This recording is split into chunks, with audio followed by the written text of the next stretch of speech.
Hey everybody, welcome back to the channel. Today we're back here with this 2017 Cadillac XT5, and today's tutorial is going to be on replacing the side marker lights.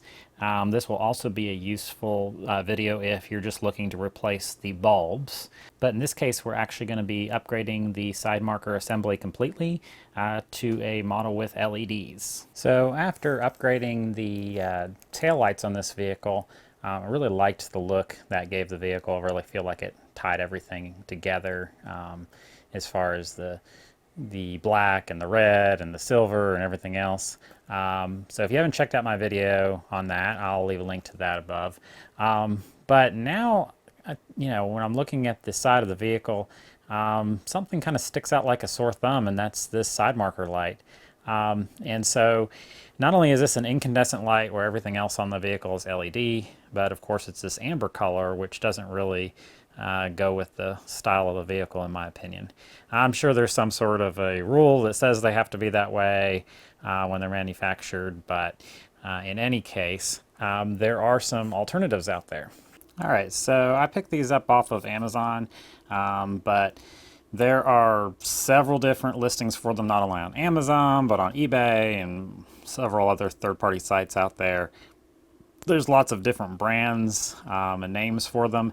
I have a feeling, just looking at them, that they all roll out of the same plant somewhere in China or whatever. At the time of filming, they run about $30 to $40 or so. In my opinion, that's a little bit high for what they are. It probably doesn't cost very much to manufacture these at all, but here we are. So let's get them out and take a look at them.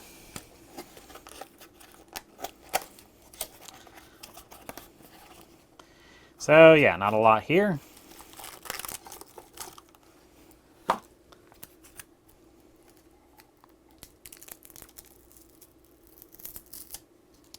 All right, so here's one of the lights.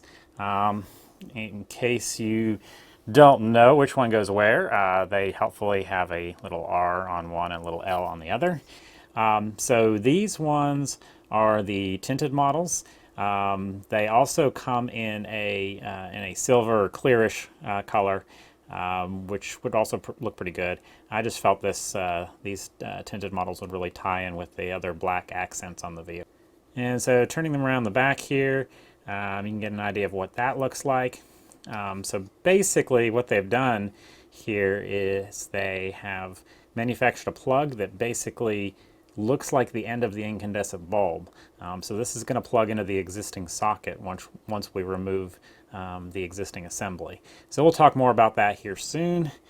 And it does have a way to supposedly keep this a sealed environment, which is good because, and we'll look at that more later, but if you look down in this hole, you can actually see the circuit board inside and everything else.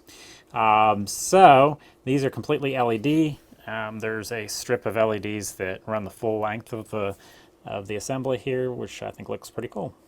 All right, so the first thing we're going to want to do is we are going to want to turn the wheel all the way to one direction or the other to give ourselves more room to access this wheel well and to pull the lighting assembly out. So you're going to want to turn it all the way opposite of the side you're working on. All right, turning that wheel gives us all kinds of room now to access the wheel liner here. So along the edge of the vehicle, we actually have 4 of these T15 Torx fasteners. So we're going to go ahead and remove all of those first.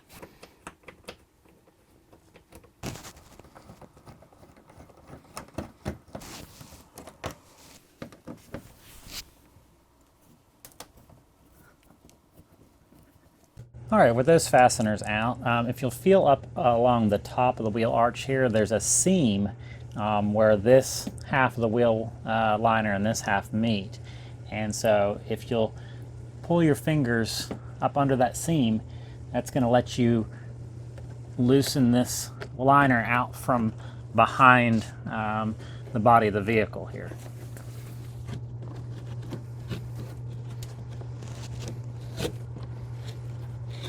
And so since that's a kind of a fabric liner, Unlike the plastic ones on other vehicles, that makes it really easy to reach in here without removing the whole liner. All right, so with that loose, it's just a matter of reaching in here and releasing the tabs that hold this assembly in. So if we hold the other assembly up, we can kind of see that we've got a tab here that we'll need to pinch, and another tab at the bottom that it just kind of hooks in. So we'll want to pinch the top one and push out, and that should let the light tilt out.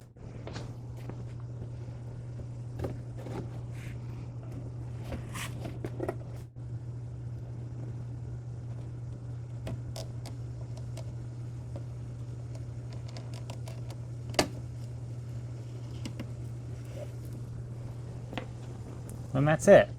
So not too bad. And so now with the original fixture removed, to disengage the light bulb, we're simply going to twist and pull it out just like that.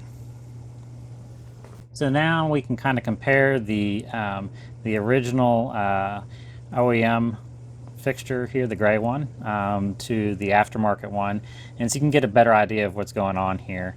So very, very similar, except with the OEM one, there's just a hole, and with the aftermarket one, of course, we have these little wires.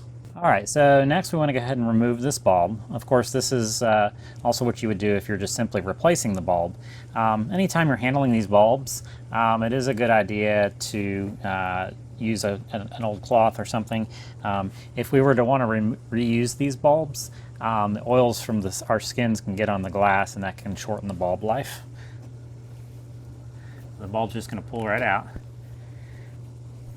And this kind of gives you a good look at what this little wire is doing. It's just kind of emulating the end of the bulb, so that we don't actually have to cut in or modify the harness on the XT5. All right, so the difference between installing an LED light and an incandescent one is, with the incandescent one, there's no polarity, which means you can stick the bulb in either way and it doesn't matter.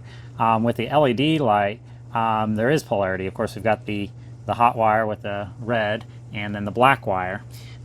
So it is going to matter which way you plug it in. So we're definitely going to want to plug it in and test it before we reassemble. It's not going to hurt anything if you go backwards. It's just not going to work. So definitely test it before you snap it back in the car. Now, looking close at this plug, I can see that there is a black wire and a brown wire. I'm going to take a guess and say the black wire is the neutral wire. So I'm going to line that up where the black wire here is going in that same direction. So let's see if I was right. And bingo, yes, I was correct. So just match the black with the black and it'll work on the first try. And the easiest way to check these is just to turn on the parking lights. All right, so the next step is possibly the most important, is we need to make sure that no moisture gets inside this new light. So they've got it designed where you can just simply stick it in and lock it into place, just like the original factory one. So there's that little rubber grommet that seals it up. So it just twists in. You can see that rubber grommet there. Twist in and turn it into place. You just turn it until it's snug, until it doesn't turn anymore. And so, same as before, we're going to want to make sure that we have this tab at the bottom and the springy looking tab up at the top. So we'll put in the bottom first and line up that top hole. And it just snaps in just like that. And so the rest is pretty easy and pretty self-explanatory. We're just going to go ahead and push the liner back in.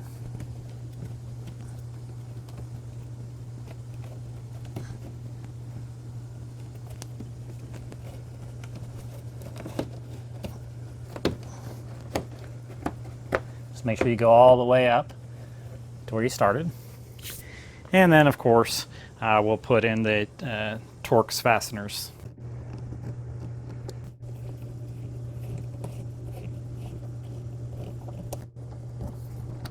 Alrighty, so that does it for the passenger side. I'm already super excited with the look. It just really sets it off in my opinion. And obviously the driver's side is going to be pretty much the same process, although I'll need to go ahead and back my car out of the garage to give me a little bit more room to work.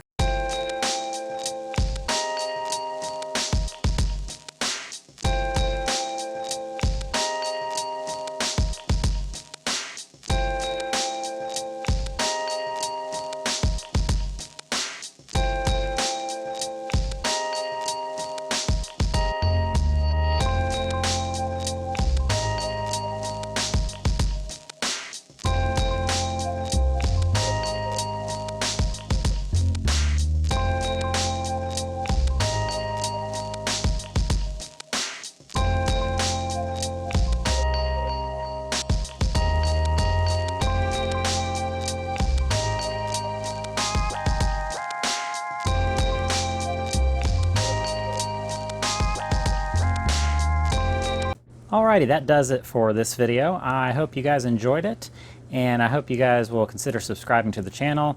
Do have some more videos planned, so keep checking them out. And if you guys have any suggestions on videos you'd like to see on this or the second gen Cadillac CTS that we also make videos on, just shoot me a message. Thanks for watching, guys.